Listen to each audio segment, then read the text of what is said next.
Hi, Tony here. I have the Agapanthus Blue Bayou growing in a field behind me. Thank you to Johnson Nursery for letting me film here, right there in Willard, North Carolina. And these are in 1-gallon pots and they're just budded up to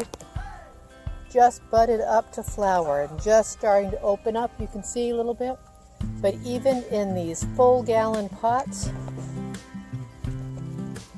even now, it's big enough to start flowering. Those just beautiful lily of the Nile, large blue spheres of flowers. Looks very tropical, very beautiful. And they winter over here, down here in Willard, which is a zone 7. So they can winter over right in your garden. If you found this helpful, please click the like button. That would really mean a lot to me. And let me know if you have any questions below.